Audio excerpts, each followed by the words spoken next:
Welcome, Spartans, to Mission Debrief. We're playing every mission of the mainline Halo video game series in chronological order, discussing our experiences and unearthing the deepest, darkest, dirtiest lore along the way. If you'd like to play along and have your thoughts read on the show, email us at podcastevolved@gmail.com or drop us a tweet at podcastevolved on Twitter. If you like what you hear and want to support the show, visit Evolved on Patreon. For everything Evolved has to offer, visit evolvedhalo.com.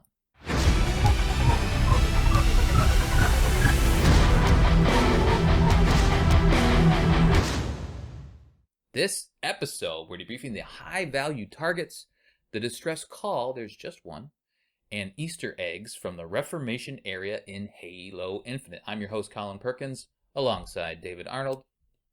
Hello, everybody. And Krista Brown. Rest in peace, high-value targets. Yes, rest. You were assholes. Yeah. Last mission was the Fobs and Outpost episode for Reformation. The door to the command spire is locked, but a series of 4 beacons nearby hold the key. John and the weapon decided to loosen the banished grip on the area first by establishing the local Fobs and destroying the final 2 outposts, Annex Ridge and Riven Gate. Now, the weapon has identified a smattering of high-value targets that need to be dealt with while Master Chief is collecting the data necessary to complete the sequence, which should unlock the command spire. So, Chief deals with them. And by deals with them, I mean he kills them into the ground and steals their stuff. Yay! And there's a couple Marines to save too. The date of the game is May 28th, 2560. Okay, this is the last round of chores. Yay! Woo! Couple of comments before we go around. We're going to cover the high-value targets in detail, and then we'll talk about the distress call, and then anything else that we find interesting in this area. There are lots of collectibles, lots of audio logs, all that sort of stuff, but we won't go into detail on all of it. But how are you guys feeling here? I guess so. You've played it. You know that you can come back afterwards. How are you guys feeling kind of mopping up this stuff before we continue on to the story stuff? I pretty much do this with most video games where I feel like I have to go and do everything extra before I move on to the next story mission.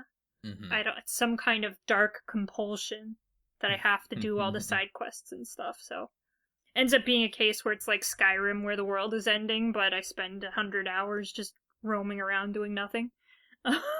Was it different for Halo though? Because you know Halo, how it's been, and this is the first open world experience, and knowing your tendency to do that, was it more enjoyable, less enjoyable? Did it? Generally when I do little side quests like these, it's kind of a part of the game where it's like I want to enjoy the gameplay, but I don't necessarily want there to be a lot of story. So it's kind of like where you sit down and you listen to music or you watch a show or something like that and just kind of vibe with the game.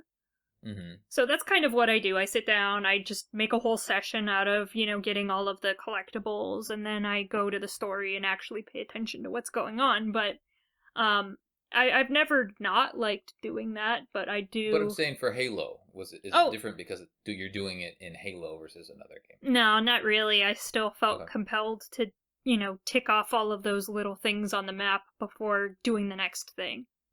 Gotcha. David, any thoughts on that? I think it was worse for me because it was Halo. Really?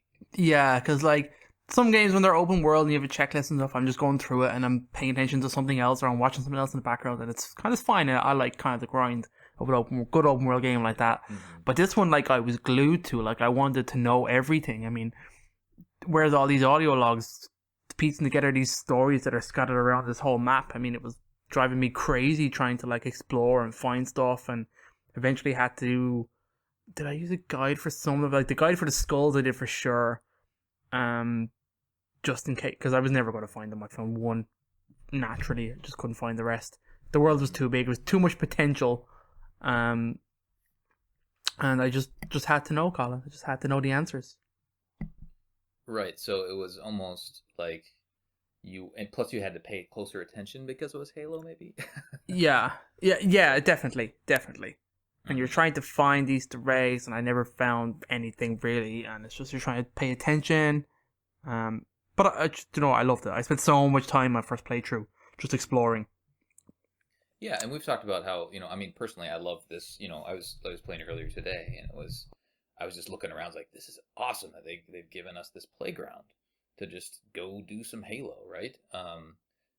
Granted, it's not, well, this section of the game when we're just going around collecting stuff, it isn't driven by a story. It's a different driver, right? It's like, oh, I'm just gonna go see some cool Halo stuff, maybe have some interesting Halo encounters, but the tension, I guess, isn't there as it is when you're playing a regular mission, which we'll play in the next couple episodes, right? So it's different, but it is welcome. I enjoy it. There are some. We'll hear some people's thoughts in my community question. I did want to point out one thing from my perspective, though.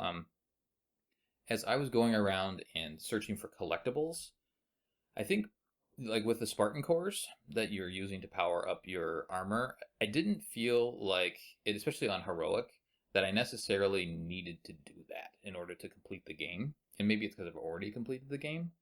But I was going, like, and the collectibles are, are fun and interesting to a degree.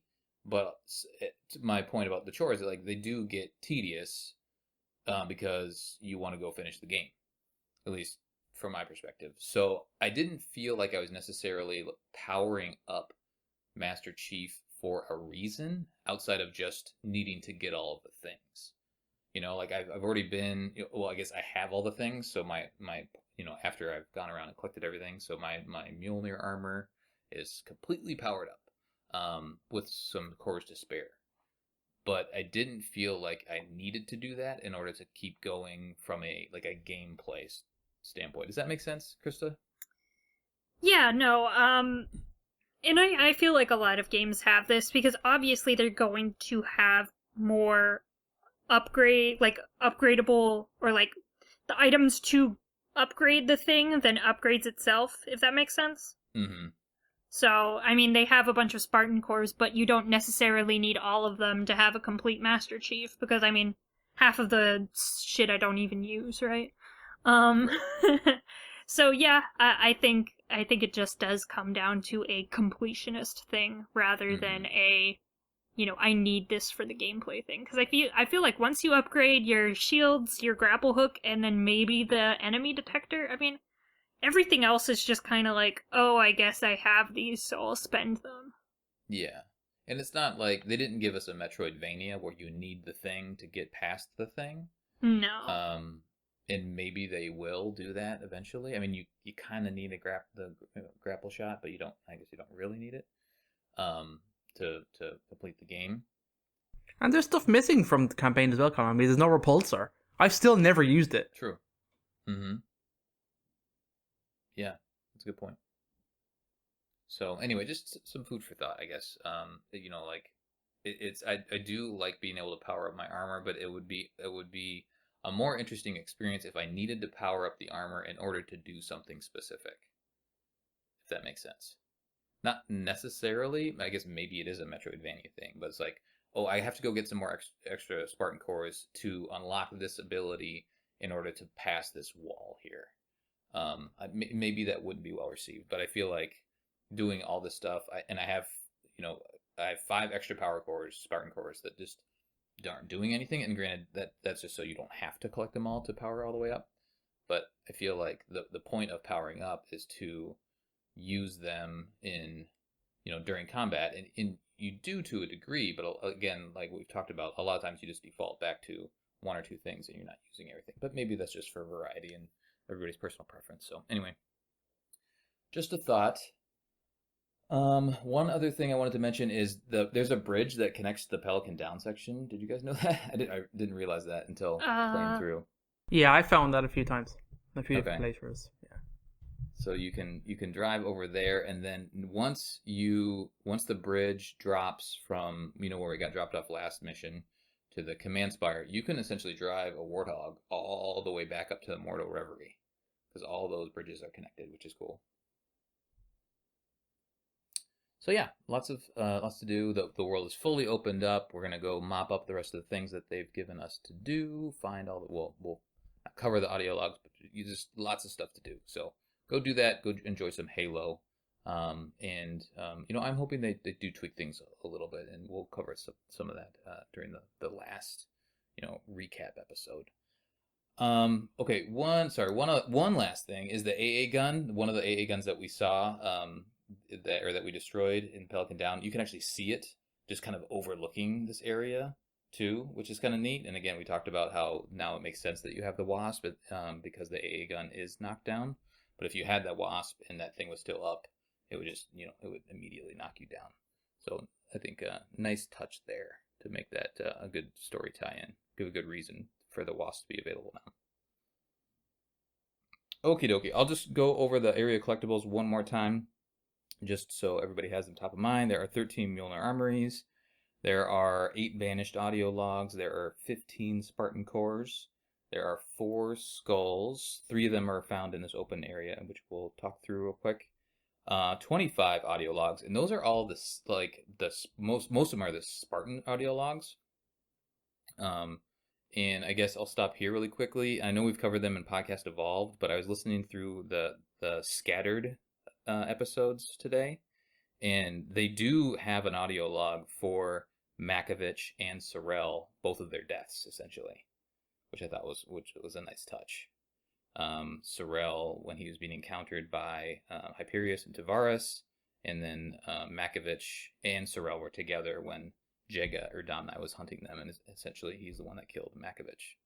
So nice that they included at least a little bit of lore around those specific moments outside of when you find their bodies. There are 3 Forerun artifacts. I'll just mention where they are. Oh, you know what? We do need to talk about those today. So sorry. We will talk through those Forerunner artifacts. And then there are 13 propaganda towers. That's what I wrote down. So hopefully that's right. Okay, let's do the high value targets. David's going to take us through. He's going to read the kind of the intel on them. And I have them in alphabetical order. David, you can do them in whichever order you want. Okay, cool. And then I do want to talk about, just real briefly, I guess here, why don't I just do this? I'll introduce the guy. I'll talk about their weapon, and then you can take us through their stuff. But the first one in alphabetical order is Arthok, and he has the Arthok, and he has the Ravager Rebound, which in all these weapons are like the white versions, so kind of like the fancier versions of the weapon. And that, when you fire it, the projectile, normally it just kind of splashes and burns the area. This one will bounce and then splash, and it's probably a little more powerful too. So I didn't really use it at all. Ravager's not my favorite, but the bounce is kind of cool, at least. Go ahead, David. What's Arthok doing? Arthok is a captain. He is the Jirhani champion known as Arthok, has wreaked havoc on the UNSC operations for the better part of a decade. First serving under Korth the Render, part of the Brothers of Unending Ire, Arthok led nearly 4 dozen individually documented assaults on colonial sites. The most notable was his vicious ambush on the colony of Tercia that claimed the lives of 3 full ODST squads. Recent intelligence reports indicate that Arthok joined the rest of the Brothers of Unending Ire, pledging allegiance to Atriox and the Banished. Their motives are currently unknown, but each member should be considered an extreme threat to the UNSC forces that might be in close proximity. Fancy. There we go. Fancy stuff. So Arthok is to the west of Fob November. He's really just kind of in the middle of the road. He is. Yeah. And I just, as you're going around, you're obviously fast traveling and whatnot. I have a Scorpion and a Wasp, and I was like, I'm going to take a Scorpion over there. And so I took a Scorpion over there and just blew him up. It wasn't very difficult. Let's see here. Yeah, that's all I did in my notes. Rolled in with Scorpion. Super easy. Just a few cannon blasts. And he dies. Hooray! That's what I did. Krista, what'd you do? I just went on foot, just kind of picked off all the guys, his ads, and then just murdered him with, I think it was a shock rifle. I've been using that a lot lately. It's fun. Yeah. It's very satisfying. I like the sound it makes. Mhm. Yeah, one of these guys has a fancy shock rifle, and I didn't get to using it, but I do have what it does. It's so fancy. David, do you have any thoughts to add on Arthok? I don't like his weapon. I used it maybe once or twice when I first got it, but I never used it ever again. And then I think the most recent time I took him out was ridiculous, where I had a fully buffed up Warthog full of Marines, rocked in, and they just deleted him. Like, I didn't even see where he went. He just went. He boosted up over, and I think they killed him mid-flight, and then that was the end of it. I just never saw what happened next. Oh, really? It was pretty ridiculous, but it was cool. Loved it. Nice. Oh, Arthok. He's just in a bad spot. He is in a bad spot. Some of these guys are in better spots than others. All right, we will go to Bareth. Let me find him on this map, really. Oh, Bareth is the he's a jackal, isn't he? Is he a jackal? He is a jackal. Yeah, he's got a stalker rifle ultra, and he's on a little ledge above his crew, right next to kind of that. I think, did we decide this is the spine, that kind of crack in the Yes. in the space there? The big canyon. Yeah, so he's right, kind of in the south end of that. He's got a stalker rifle ultra. What is a stalker rifle ultra? From Halopedia, it says an improved version of the stalker rifle with a faster firing rate. It can be fired 12 times before needing to vent. Huh, something handy. Fancy. I tried using it. I didn't have a ton of luck with it, but maybe I'm just not a stalker rifle guy. Perhaps. What's his bio, David? Our lovely Bathroth is the Arc Cutthroat, having earned the title of Cordat for his exceptional prowess behind the scope. The Ruthian marksman Bathroth garnered a reputation among Kigyar treasure hawks. What a word, treasure hawks, and raiding crews. Crew with a K, by the way, guys. For his virtually unblemished accuracy record. That reputation earned interest from the Banished and eventual invitation into their Blood Star ranks with the aim of producing a lethal Spartan killer. To date, our best intel attributes at least 271 UNSC deaths directly by Baroth. If given the opportunity, we must engage carefully but with extreme prejudice. Nice. I mean, he sounds cool, but like he goes down real fast. He does go down fast. Do you remember how you took him down? Almost identical every single time I've ever gone near him. I've been in a flying vehicle and I just land on the cliff above him and just shoot down. And you just kill him straight away. It's so simple. I might have killed him once or twice in the aerial vehicles, with like a Banshee bomb or something. But yeah, he's nothing. Yeah. That's not very nice. That's what I did. It's I true. pretty much did the exact same thing. Only I had the tracking rocket launcher, which one of these other dudes has. Oh my and god. I honed in on him and just blew him up with one rocket. And he's dead. That's it. I just walked up to him with a battle rifle and shot him in the head. Really? And then like, oh, okay. Well, he doesn't have any. I don't think he has any shield or anything. No, he's so just it's a super regular easy. jackal. Yeah. That's funny. All right. Let's do Engedon. He has the Rushdown Hammer. It's a special gravity hammer that has been painted white and gives the user increased speed like the Duelist Energy Sword, so you can swing it faster. And we'll just say you can hit harder too, because I feel like I used it in one of these encounters and it did seem like it hit pretty hard. What's Engedon do? What's his rap sheet look like? Engedon is a chieftain, Alpha Pack. Engedon parted ways with the Covenant alongside both Aatrox and Decimus, a mere foot soldier of the Alien Alliance, until his service in the Banished unlocked his true potential. Upon returning his clan in Zomar, a major city on the Jiralhanae colony moon of Thish, Engedon rallied those who had remained to join the Banished, forging his identity as their chieftain, and it was here that his savage leader began to gain his destructive renown. Like other Banished leaders, Engedon led a distinctive subset of warriors, the Bulwark of Bone, gathering its own followers before coming to service of Aatrox's campaign. In The Banished, the chieftain proceeded to carve a violent path through dozens of human colonies, most notably Seaford and Vernius, large-scale raiding operations that left the worlds crippled in their wake. Nice. Hmm. He's got one of the cooler names too, by the way. Yeah, I can get it. So he's on the west side of the map, almost to the first open world area. You can fast travel to Fob Hotel, and then there's like a hill and then a ridge, and he's kind of up there he's hunkered down a bit with a couple of his buddies up there. Let's see, what did I do? I flew over with a wasp, and then I used my tracking rocket launcher to kill him in one shot. Oh, no, wait. Sorry, that's the last one. Sorry, wrong notes. I did not do that. That's what I did last time. So he was on the hill. Yeah, and he's a chieftain, so he does have, the extra armor. He's got this spicy hammer, which is nice. Oh, yes. From Fob Hotel, I loaded up my Razorback full of Marines and power weapons and just kind of drove them into the center of everything. Yes, correct choice. It took one or two tries, but I just drove them in the center, and then they just kind of murdered everybody. And that's how it went down. I think I did the fancy skewer, the Sentinel beam, prior rocket launcher, a couple other goodies, but yeah, full on Razorback style. Krista, do you remember what you did?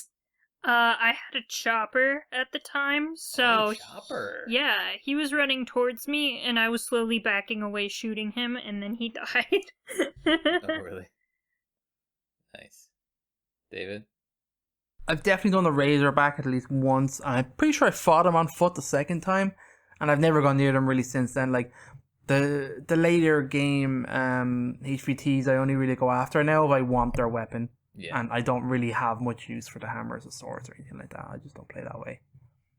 Yeah, I feel like a faster swinging hammer is interesting, but for sure, not super useful. Because if you're gonna have a hammer, you're just gonna have a hammer.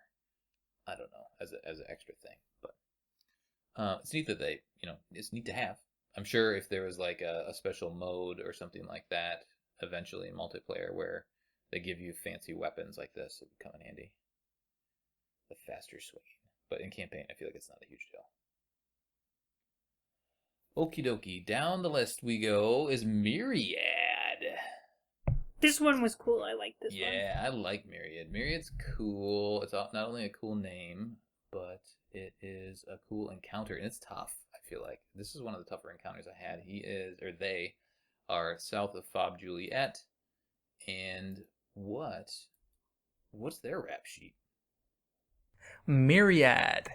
Recent reports on the Legolo species have revealed that some other interesting and in some cases unsettling observations, in particular related to the strain of combat-ready forms known as Megolo. We've noticed a behavioral evolution in scattered instances trending towards more individualized identity and intelligence, rather than simply an order-following hive mind. We encountered this in recent years with the Swarm Lords that served alongside a dangerous independent faction of the ex-Covenant Evocati, led by Kai and Naz, as well as classified reports of a bond pair known simply as Colony. Yeah, Halo Wars, baby! Our current attentions have turned towards a unified bond pair called Myriad, single-handedly responsible for the deaths of 2 Spartan 4 fire teams. Myriad represents not only an immediate danger to UNSC forces, but also dangerous precedent in the species' evolution. Yeah, super cool. Super cool. Dudes. They, for some reason, have the backdraft cinder shot, even though they don't use it because they're hunters. The backdraft cinder shot, it bounces like normal, but then the explosion, it's like a cluster bomb, which is really neat. So it's a really nice weapon. Yeah, I like it. It's super cool. So if you're gonna use a cinder shot, definitely use this one. I like the cinder shot. This one's way better. Krista, you want to talk about this encounter? Yeah, it's pretty much kind of just an open field. There's some like trees and rocks and stuff like that, but it's like a swampy little area, I feel. Yeah, it's not a very interesting area, but there's of course Myriad, and then there's some grunts and brutes and all that kind of fun stuff. I just took the cinder shot and shot them with it. That got them down, both down to like half health, and then Oh, okay. a bunch of the brutes had shotguns, so I just finished them off that way. Oh, you finish them off close quarters, huh? Yeah. Nice. So, do you kind of dance behind them, or how do you? Yeah, I mean, prevent I've been yourself doing from this in Halo for a while, where you just kind of know the hunter pattern, so you just kind of keep sidestepping them. Mhm. Sure. Just do the hunter sidestep. I feel like it should be a dance. It's pretty much a dance. David? Pretty much only ever done these guys in a Scorpion. I've never tried to do it any other way. I've only just Scorpioned it up. My first fight was really cool, but also really like awful in terms of near them. There's actually like what I'm gonna call a wild Scorpion. It's just sitting in the trees, and you can walk up at any stage in the game and just pick it up and get it. So even if you haven't unlocked the Scorpion, they put one near, which I like. That was a good idea. The problem is then, of course, you're in Scorpion on this ring, which is just awful. So it's obviously very hard to maneuver. It took me a good while to get that particular Scorpion down to these guys, and I was deliberately doing it that way. I was like, okay, I want a Scorpion to fight these dudes. It was pretty tough. It was awful because driving a Scorpion in this game is awful. But you get there and you shoot them up, and it's pretty cool. Did the Scorpion survive, or did? It did once, but not the second time. I think I did it on Legendary at one stage, I'm sure, and no, it did not at all. But the environment you fight in is really cool. Like the structure that's there, the kind of lake, kind of marshy lands that they're kind of standing in. It's all a cool area. I really like this encounter. Yeah, I like the area. Yeah, swampy, and I feel like there's plenty of stuff to hide behind. And yeah, it's fairly. I mean, it's fairly flat, but there's enough little things and trees and all that sort of stuff to make it interesting and avoid their blasts and whatnot. I did fly up there with a wasp before, and the wasp didn't really work very well. I think I got shot down right away, either by a shock rifle or something like that. So I was like, yeah, okay, all right, I'm just gonna go on foot. I did bring, I think this is the latest one. I did bring a bunch of Marines in the Razorback. I tried that method, and it worked okay, but all the Marines died pretty much right away because I just drove them right in the middle. They just ran up to the hunter because they're stupid. Yeah, and I did have the Rushdown Hammer from Engeddon, and I think I ended up finishing at least one of them off with that, and then did the other guy from a distance. So, but they're beefy. They take quite a few shots. I do want to mention, if you do want a hunter that looks like these dudes, like the full-on red one, like a little action figure, Mega Constructs did make one. They're probably hard to find, and they're probably a little more expensive on the secondary market now, but they do have full-on red hunters, which are pretty rad. So, and I feel like that was probably a known thing. So they knew Myriad was gonna be in the game. He's a pretty cool guy. They. I don't. What know. are their pronouns? I guess pronouns? they don't really have genders. Yeah, it's true. It. Them. I think them. They're them. Okay, let's do Ordomal. Ordomal is a elite, and he has the Scatterbound Heat Wave, which this is the Scatterbound Heat Wave. I did put this together, obviously, at the beginning of our series, but you find one of these in that little special room with the arcade, right near Outpost Harmonious, because it's white. It's a heat wave that's white, and this is a heat wave that's white, and the normal heat waves are gray or something like that. But when you switch to it in your inventory, it doesn't say Scatterbound Heat Wave. It just says Heat Wave. So, hence my confusion originally. But it says, let's see, a special heat wave that has been painted white, and its shots have good tracking against enemies after they bounce off the ground. Oh. So they'll track after bouncing.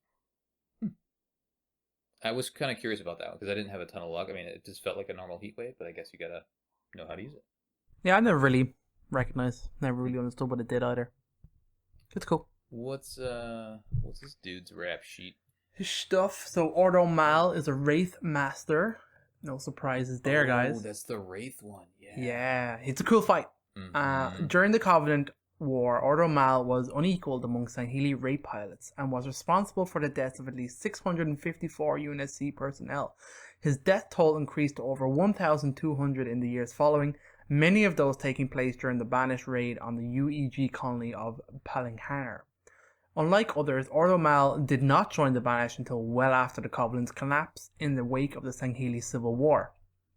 Returning to his native keep, he united a network of feudal raid lances under his aggressive and mercenary leadership before being directly approached by Aatrox for service in the Banished. In the intervening years, Ordo Mal found increased favour with Escharum, Aatrox's right hand. This ascent earned him the title Wraithmaster among the Banished. He remains one of the single most dangerous elements in their combat stratagem. Not anymore. No longer. So I have a hard time with this section. Krista, tell me it's easy. This guy's just a big bastard, isn't he? So you had a hard time too? Like, I feel like everyone I have a hard time with is, yeah, I just killed him. You So know, you I did have feel a like difficult you time with can't him? use a vehicle against this guy. Yeah. I think you just need to mount the Wraith. I don't think there's a Oh. better way to do it. You went up and mounted it. Okay. Yeah. Did you hop out? I love fighting him with vehicles, man. Just bring that beauty razor back in, man, with all your dudes and wreck some shop. And then it Do you? hits It's fun, it man. and everyone dies. Yeah. He quite often gets. gets out and legs it. Like, quite often when I fight him. Yeah, once you get Yeah. the Wraith down to a certain point. So did you blow him up, Krista, by mounting and exploding in the wraith, or Yeah. did he pop? Well, he got out before it exploded, I up? think. Okay. If I remember correctly. And then he goes camo too. Like he'll run Yeah, around, what a go camo. bastard. Yeah. God Mhm. damn it. He's tough. Yeah, and then I shot him until he died. Well, and the other thing is like he's in the crotch of like this kind of mountainside valley thing, and there's a bunch of brutes on the mountainsides, and maybe some jackals too. But the brutes have skewers and rocket launchers. And so if you could just go down there with, well, this is what I did when I first tried it with my Razorback, I would just get exploded right away. So I ended up driving my Razorback up on the hillside to where those brutes are, and I had to take them out first. Yeah, And you then kind of I was have eventually to. able to pepper down. Oh, that was my approach. David, how did you work it with the vehicles? I've done it a few different ways. I've definitely tried it with a Scorpion, and it's tough because he is obviously rates are kind of better in some ways on that, and he is way more maneuverable. But like I've a few times wedged him in to that little kind of area he's in, and he's just kind of like crashed his Wraith and gotten stuck. That's definitely happened like more than once of him trying to like evade and get out of the way.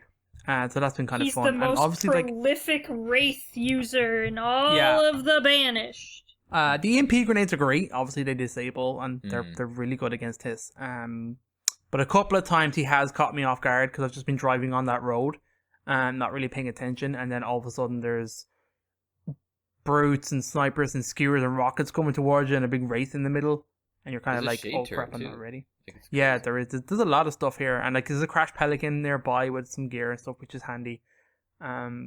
But the Razorback is pretty fun. He's definitely taken me out a few times. I've just not been ready for him. And then other times, bringing that shock rifle, that upgraded one, is amazing. I love it. Give that to like a bunch of Marines, and he can't do anything. He's constantly EMP. Yeah, And that's a good point. that's a really great way to kind of get That's him. the way to do it. Good call. We can't direct the Marines, right? They were just No, left no, to we whatever can't. they decide to shoot at, like level Yes. 5, right? Yeah.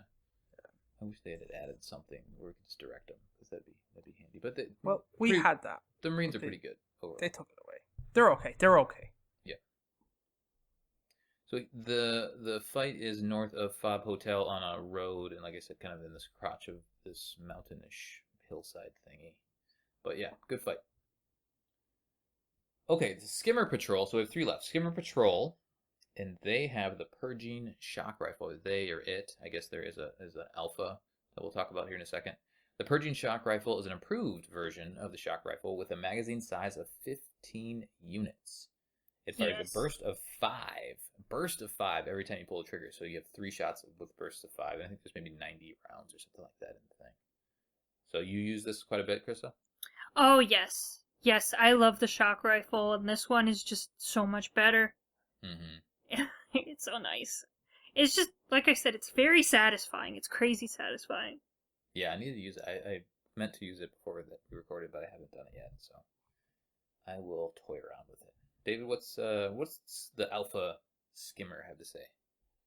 This is one of my like favorite weapons, and like actually my first encounter with this was like an absolute disaster. Where I went in like totally like, oh, I had a scorpion, and I was like, I'm gonna take out these skimmers, like no problem, who really cares? And they wrecked me so much. There's a lot of them. Yeah, there's a lot of them. That shock rifle is like amazing. I just was not prepared. Sorry. So Skimmer Patrol. This is weird where it doesn't feel like it's an individual. It's just called Skimmer Patrol. Oh, it is called. I thought it was called Alpha. Maybe not.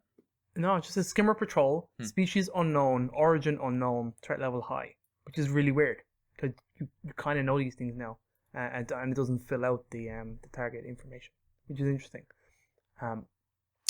It didn't take us long on this ring for the galaxy to throw some pretty significant curveballs at us. One of those new challenges has been the creatures we're currently labeling as skimmers, which appear to be an as of yet unencountered species, at least not as far as my clearance indicates. I'm not sure who's writing this.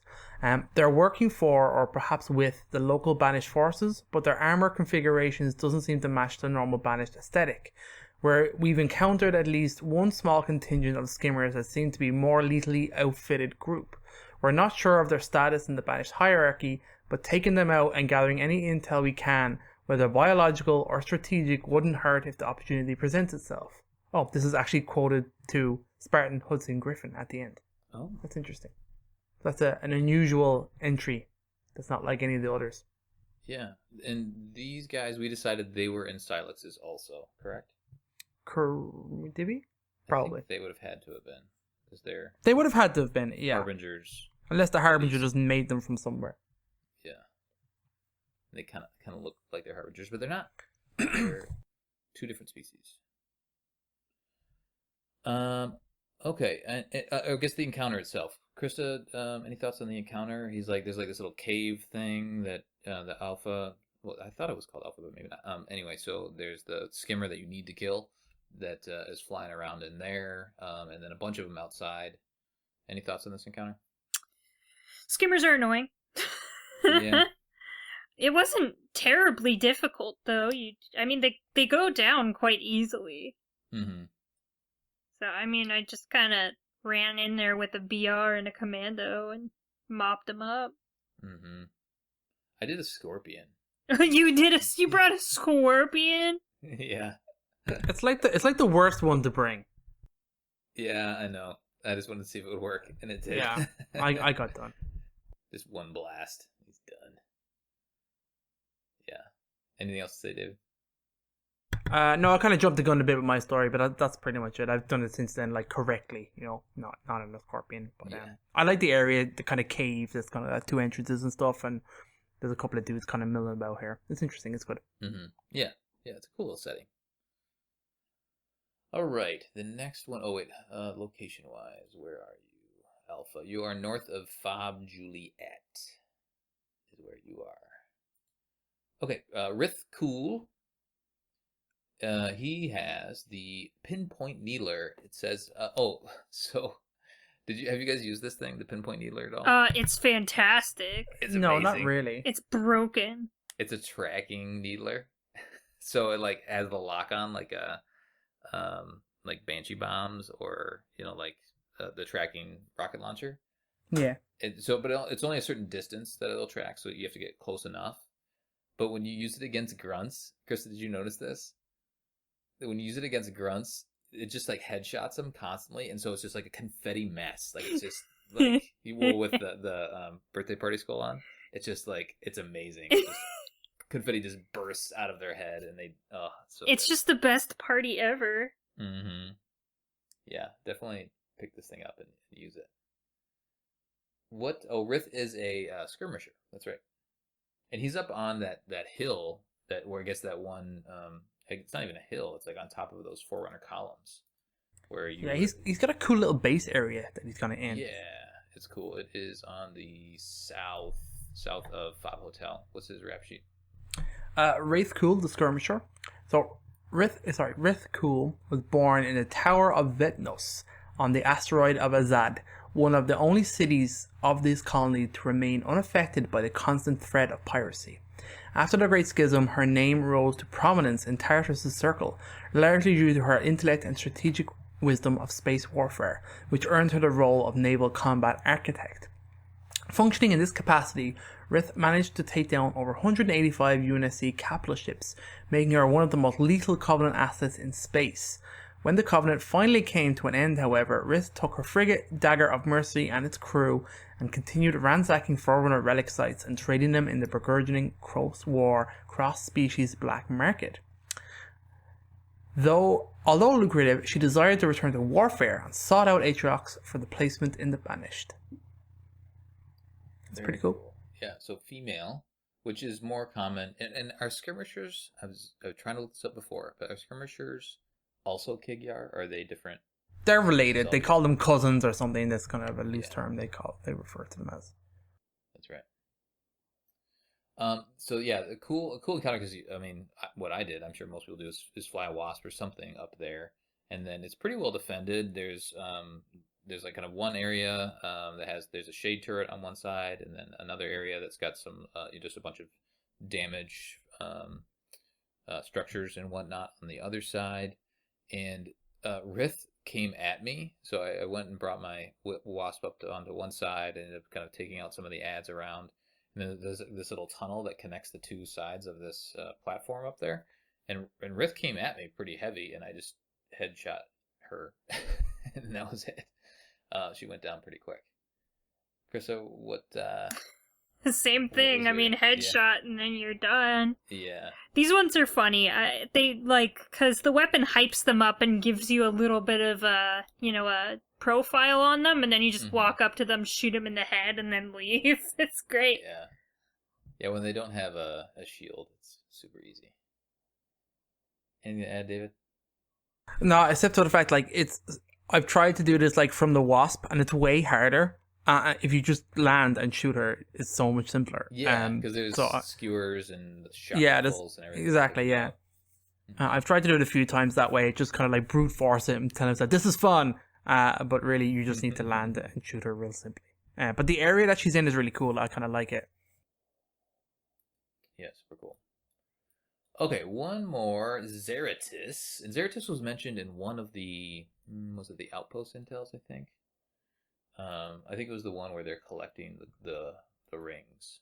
The fancy... the base? What they do, rings. Yeah, he was mentioned in one of those things. So yeah, he is up on the north side, kind of northwest of Fob November. He has the tracking... it's called the M41 tracker, which is the tracking spanker. And it tracks, and it's amazing. And definitely you need to use this thing. What does Zeratis have to say? Zeratis is a battle officer. One of the most senior officers in the Banished, Zeratis, known to his peers as the Scourge Maker, was among the first to join the faction after Aatrox made his stand against the Covenant. Since then, he's been a critical component of the Banished exploration efforts, leading numerous operations to scour the Forerunner relic sites in search of critical assets, and destroying anything that stands in his way. In one such operation on the ocean moon Lagum, Zeratis ordered the sinking of a UEG research colony in pursuit of an ancient Forerunner site beneath the seas. Of the 1,244 scientists the analysts stationed there, none survived. It's pretty cool. Yeah. Pretty cool. And he's on the mountainside. If you go up to the... Let's see, it came in from east to west on the side of the mountain. He's kind of out there. The rest of his crew's kind of on the other side of the mountain, and so you can isolate him and take him out fairly easily. I took a wasp up there, and that kept getting shot down by his tracking rocket launcher. So I ended up landing it and then I think I used the pinpoint needler and maybe one of the other powerful weapons to take him out. But he's much easier when he's alone. Because again, that tracking rocket launcher is kind of a bastard. Krista? I just sniped the shit out of him. Oh, yeah. I wasn't going to deal with his shit. Yep. Did you from high ground or low ground? High ground. Yeah, I just got a little bit higher. Kind of a little back. Just kind of took him out. Yep. It's the best way to do it, because if he doesn't even notice you're there, it makes it way easier. Yeah, I felt like I could get a couple shots. He's kind of just strolling around, and you can get a couple shots with the wasp. But he's got a beefy enough shield that he'll then shoot you down pretty quickly. Yeah. David? Yeah, I think I've really sniped him a few times. He's in a really hard to get area by foot. I brute forced it this most recent time with a Razorback to try to get Marines there. It is doable. It took forever. It wasn't fun, but I did it. Even then, I had to like the Razorback didn't really make it all the way, so I had to tip it out, and the Marines only followed me a short path, so I had to kind of lead him to them, which was kind of annoying. But anyway. It's a fight. It's cool. It's worth it for the rocket launcher. I'll tell you that much anyway. Yeah. Oh yeah. So moving forward here, now that we have all of these fancy weapons, which one do you take with you the most often as like your secondary or primary, I guess? Which of the fancy versions of these? Krista, which one do you like the most? You said you like the shock rifle now? Yeah, I'll take the shock rifle or the stalker rifle usually, and then my secondary will be like a BR or a commando just because it's easier to find ammunition for them. Yeah. That's true. Some of these do use the ammo crates. I think I've refilled my pinpoint needle. They all do. Kinetic. They all do. They can all be refilled. The power weapons will take power or hard light or vice versa, sure. whatever the weapon they are. That makes sense. Dave, what's kind of your loadout when you can get to these? For these ones, the Purging Shock is probably my favorite. I love it so much. Other than that, the Tracker is pretty dope, and the Arcane Sentinel Beam is broken. Oh my god, yes. So broken. Just melts. Yeah. Melty. I still like my Calcine Disruptor. No, you don't. I do. Stop trying to sell this, Colin. It's not so a thing. Good. Stop it. If it's better than a couple of these, we'll have to rank these. Somebody will have to rank these. Yeah, And that'd be cool. we'll pit them against each other. Okay, let's do the distress call. There's one. It's called Fortune Squad, and they're on a plateau near Fob Hotel, kind of where Ordo Mall was. You can fly up there with a Wasp, and it's not super interesting because we've already done a ton of these. I guess it's nice to have one. It's also weird that there's only one. But there's a couple there's a phantom reinforcement and then a couple drop pods, and it's a neat little like area. If you walk up the path, it's kind of cool, but if you fly around in the Wasp, it makes it a lot easier. So I don't know, it's not really worth spending a ton of time on. David, do you recall Fortune Squad at all? Not really. It might have been one of the last ones I got, because of where it is. Mm-hmm. So I don't remember it too much. I think it's relatively close to the fob. So I reckon I probably would have just loaded up a Razorback and went straight there. Yeah. For a fight.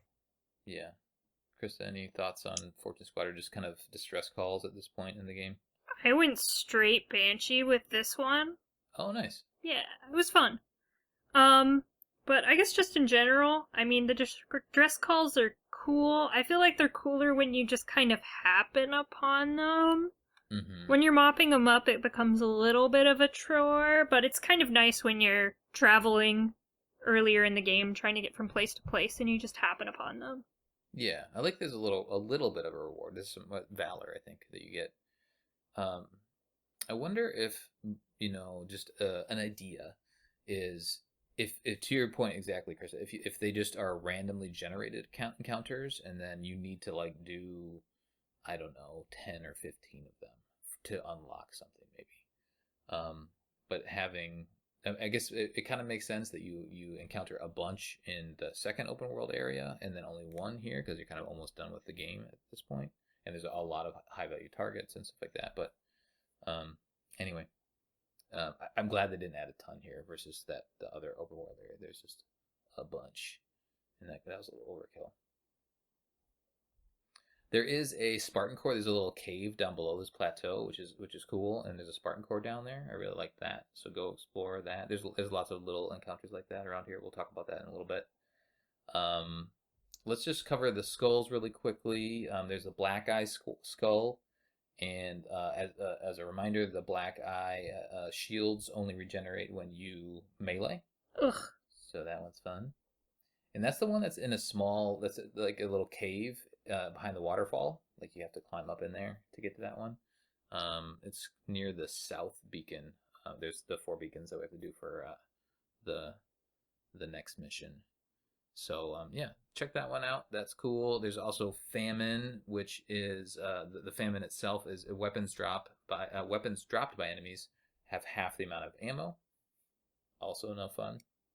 Not really any of the skulls are fun. But that one's on the north side of the small little island behind a rock, and there's a dead elite right there, which is kind of cool. And it's over off on the kind of the eastern side of the map, way over there. There's a little island rock thingy. So that one's fun. And then there's Thunderstorm, and this one upgrades the rank of most enemies, so it makes everybody a little bit harder. And it's on top of there's like a single hex, like up on the north of the beacon of the north beacon, and it's just kind of way up top on there. It's overlooking. So that's cool, and there's nothing else around it really. It's just the skull on this hex. There is one more to be found in this area, and that's the Mythic, but we'll talk about that in the Command Spire mission because that's where you find it. Okay, let's really quickly cover off on the Forerunner artifacts. There are 3 of them. These are the last 3, so more of Despondent Pyre talking and kind of figuring out what's going on with these mysterious rings, and I guess the ring itself. So they're in, well, this isn't in number order. I'll read them in number order. There's 5, 6, and 7. Number 5 is kind of in the central location on a mountain. Number 6 is on the west. This one's actually pretty cool because it's there's a river that runs through it, and then the water kind of falls off the side of the ring. I love that. Yeah, that was a really good one. And I do like how they aren't revealed when you do the fobs, so you still have to go close to them for them to show up. And then the last one, Artifact 7, is in the northeast. There's a Spartan Core over there and a Mjolnir Armory over there. So if you're just around hunting, you'll stumble across this one.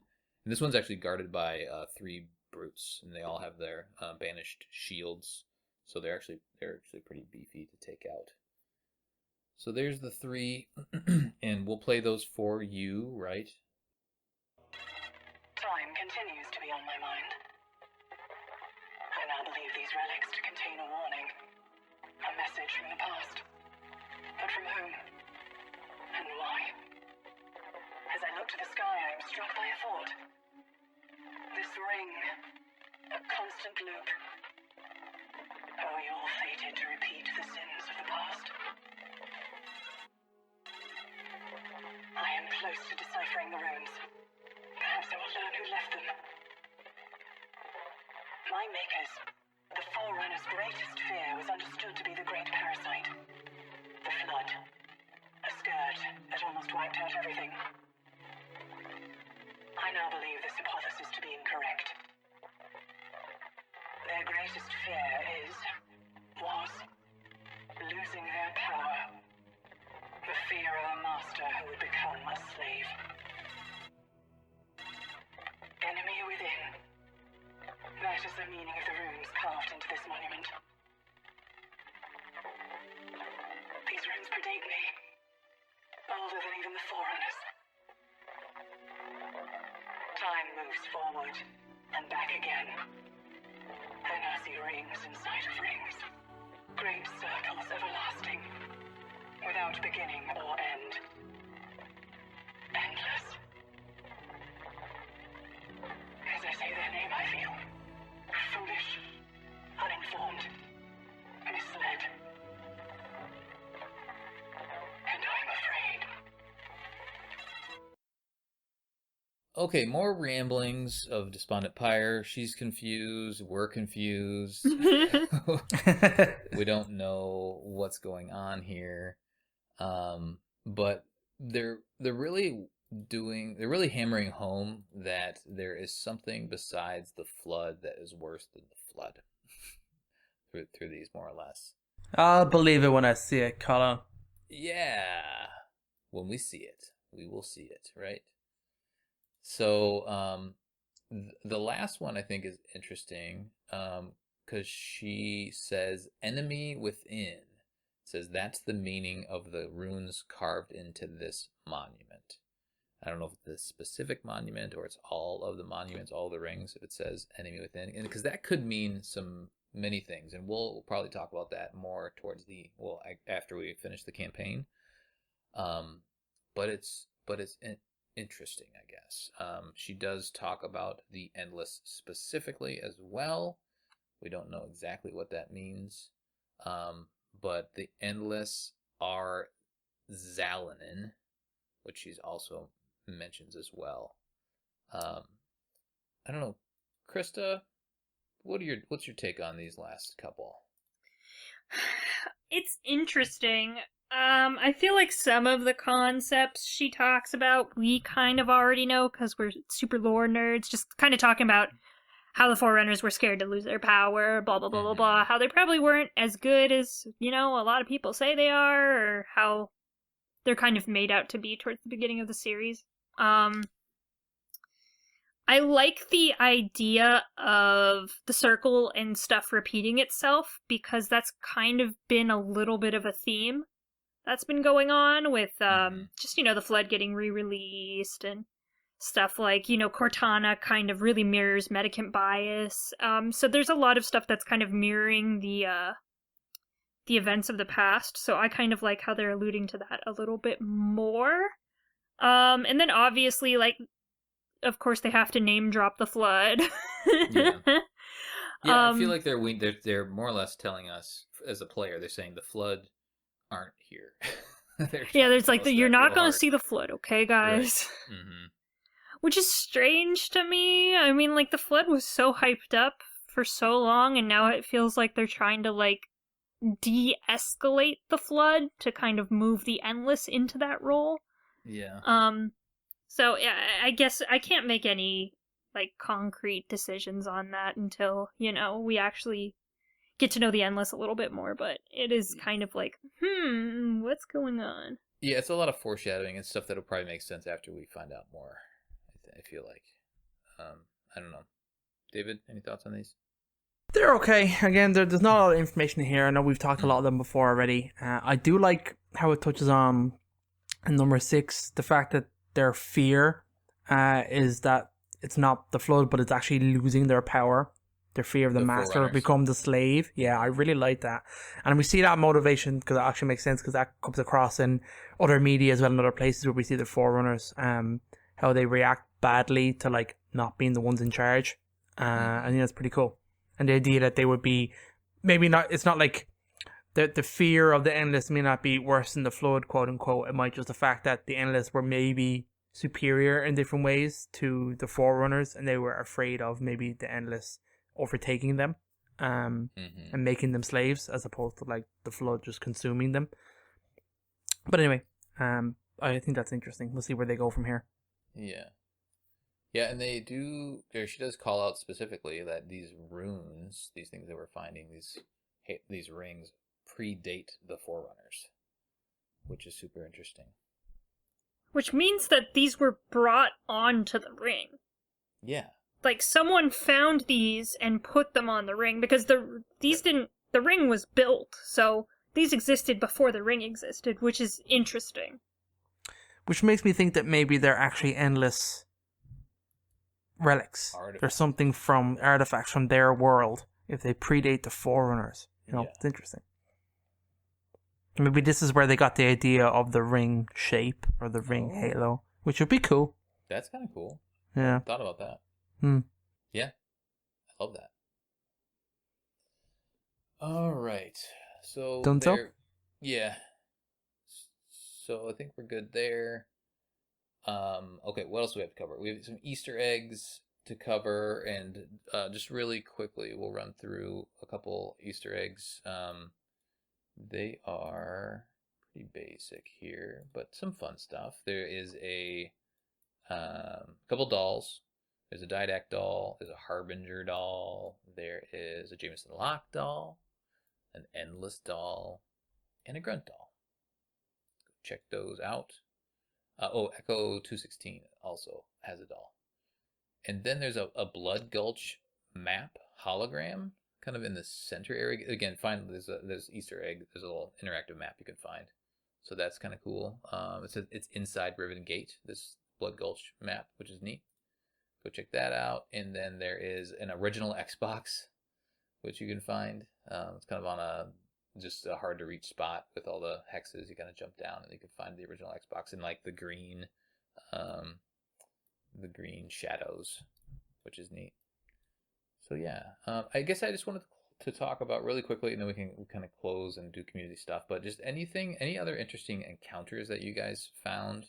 Again, like this area is cool, but it's at the tail end of the open world experience.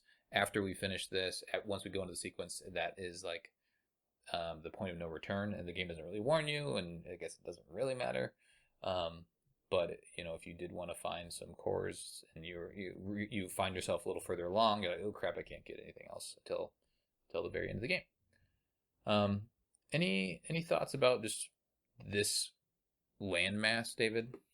It's actually one of my favorites. I kind of like the environments here because it takes a little bit of a change. I like the water that's prevalent here, with the rivers and the lakes and stuff like that. It's pretty cool.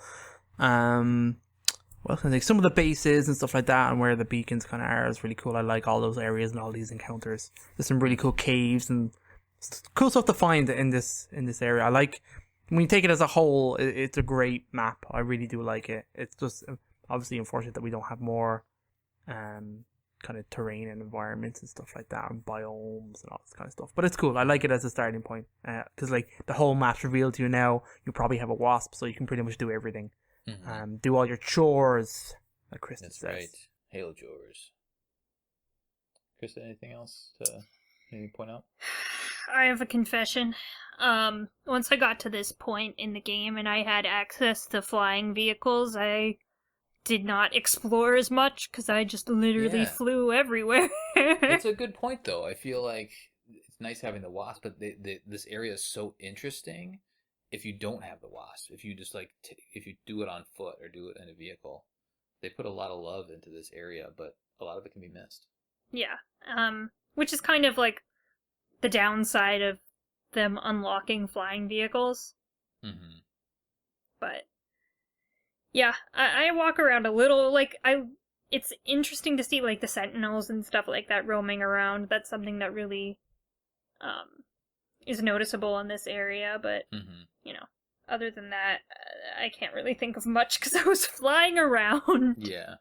Well, when you're flying around, like finding the cores, like there's little interesting spots where the cores are. There's a core in the middle. See, that's north of Lima. I wrote down inside of a mountain. So like inside of all those Forerunner hex columns, and it's defended by just a ton of grunts. There's a bunch of grunts in the middle of this thing, and it's a neat little fight, neat little encounter. I flew a wasp in there and tried to survive as long as possible before it blew up, and then took up the grunts. So that's fun. And then at right where there's like the edge of where the spine continues on to somewhere where we may or may not go later on in the game, there's a bunch of just dead banished right around the Spartan core. So that's cool. Like I'm sure there's a story that happened right in that spot, which is neat. And then you also find the wasp coating that you can unlock, and it's a Mjolnir armory. It's on the edge, kind of on that one of these big cracks. And you have to fly the wasp down, and then you can see a bunch of these green glow sticks that are lighting the way to where it is, where you can actually find the Mjolnir armory. So they put a lot of love into this area. I love exploring it, but again, if you're on a wasp, you do tend to miss a lot of the detail. Okie dokes, let's wrap her up. Let's do some community, and we will get out of here. Discord had a tough time with this question, so I don't know what you can do with this, Krista. I'm going to read the couple of ones that they put before they started having an actual conversation back and forth. At one point I came in and I'm like, the fuck, guys, come on. Yeah. So maybe you could, this is why these arguments are why I do all the dirty stuff for them. I know. Because they can agree on that. So, as punishment, I'm not going to go sifting through this to read everyone's, but I'll read these first couple ones. Okay. Jedi Spartan 38 says, roaming scare... Huh? Read the question, too. Oh, sorry.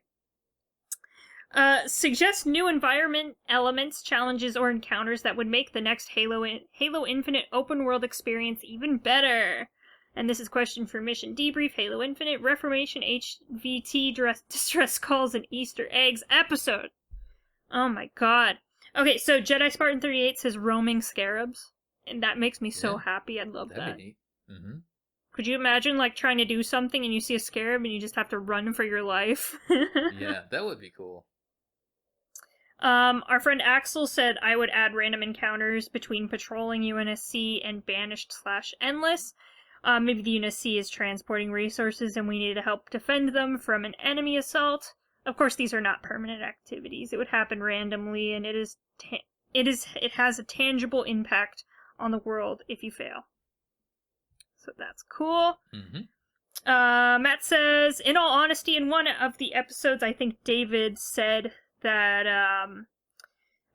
Shadows of Mordor style Nemesis system would be cool. Yeah. And amazing. Mm-hmm. I love that. That's interesting. I didn't play too much of Shadows of Mordor, but I do remember the Nemesis system. Non-profit of clarity. In general, just more content and RPG elements could definitely be added. More puzzle stuff, especially something related to the power seeds to actually make them useful. Mm-hmm. Random times when Jaga or another member of the Silent Shadow or Hand of Atriox actually comes after you, and defeating them gives you armor pieces or customization. Oh, for upgrading your Fob Marines. That's interesting. It'd be interesting if they, like, came at you, but you never actually got to, like, before you killed them, they retreated until that big boss battle. Mm-hmm. So, like, Jaga just comes up and yeets you. That'd be great. Right. Yeah, that'd be cool. Tokyo Drift says, I'll just say I don't think Halo needs an open world. I'm perfectly okay running through mission to mission in different environments using non-upgraded equipment. Lame. There's another comment in Facebook. We won't dwell on it, but it's an interesting thought process. Is like some people just wanted the mission that Halo has versus this open world. So. Yeah, and I can definitely see that. Mm-hmm. Rye says, how about I would like anything we do to actually do something with the enemy environment. We spend time taking down strongholds that are means of production and nothing happens. When we take down the strongholds, we should see changes in enemy forces. They should be lower tier weaponry, less vehicles, and not as many high-ranking enemies. That's interesting. I like that. Yeah. And that is the trap of the open world, right? If you're going to do the open world, make the things that you do in the open world meaningful. And I feel like that's good feedback. Yeah. And it's definitely not. Because like we had talked about one of the outposts where, was it Glibnub? Is that his name? Like you take out that, and then meanwhile the propaganda towers still are active. Spouting, right? Yeah. So stuff like that. Yeah. And then they just start talking back and forth, and I'm not reading a conversation. Okay. Screw you guys. Yeah. Screw you, but thank you. Thank you. Thank you for replying. Okay. Facebook, how'd you do? Hey, we got a good few comments in here.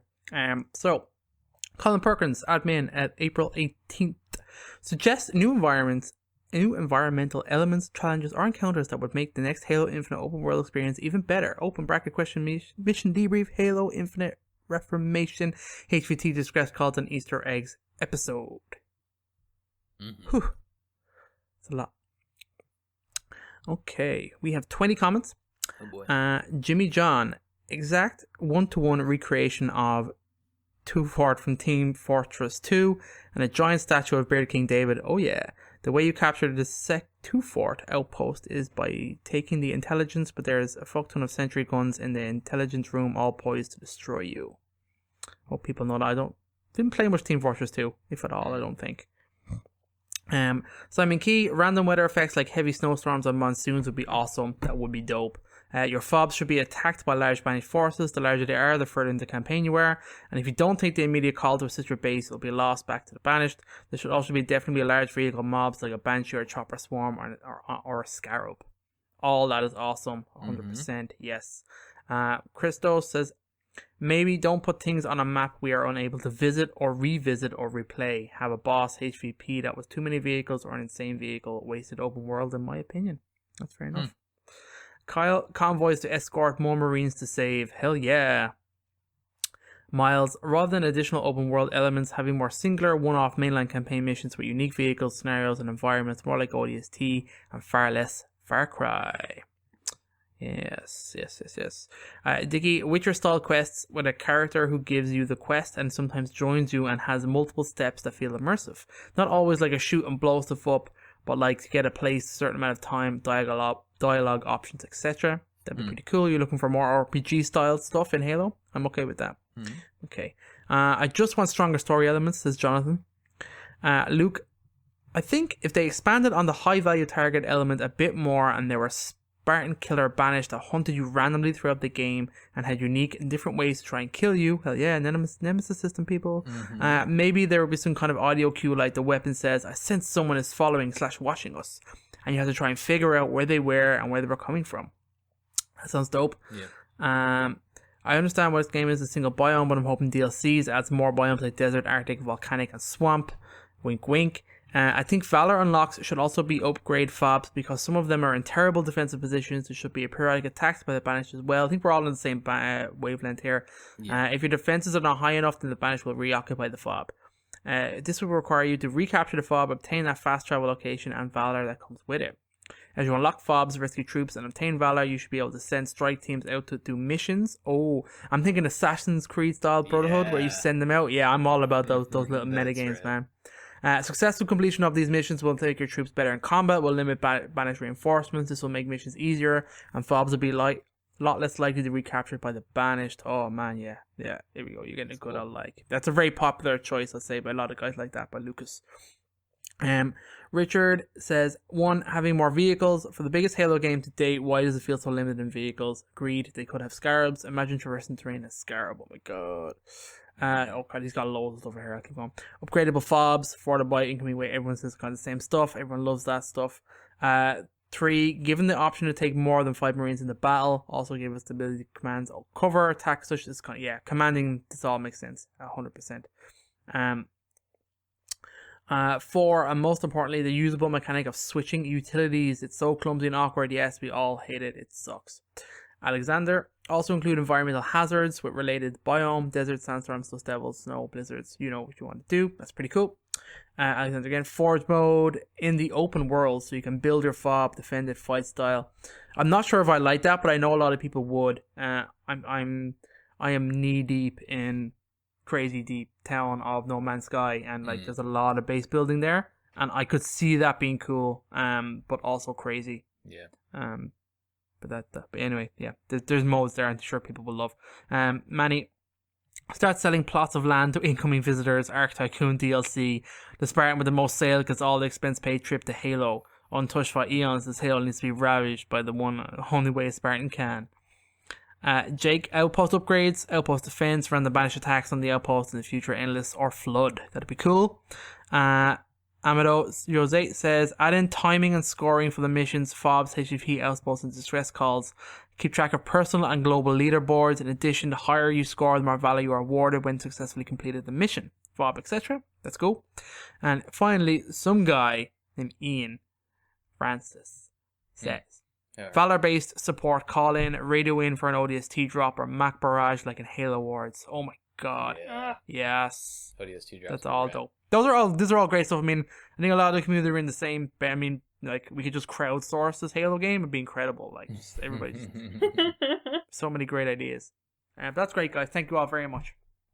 Yeah, absolutely. Love all the ideas. Hopefully somebody from 343 is listening and they're considering these ideas. I'm sure they've heard them in other channels as well. Social media, Twitter loves to yell, but I feel like that was pretty good, pretty constructive. All right, that will do it for debriefing of the HVTs, distress call, and Easter eggs in the Reformation area from Halo Infinite. On the next episode, we'll be debriefing the sequence, back on track, kind of. Send us your thoughts, podcastevolved@gmail.com, or drop us a tweet at podcastevolved on Twitter. You can also support the show by visiting Evolved on Patreon. For everything Evolved has to offer, visit evolvedhalo.com. Until next time. Evolve. Evolve.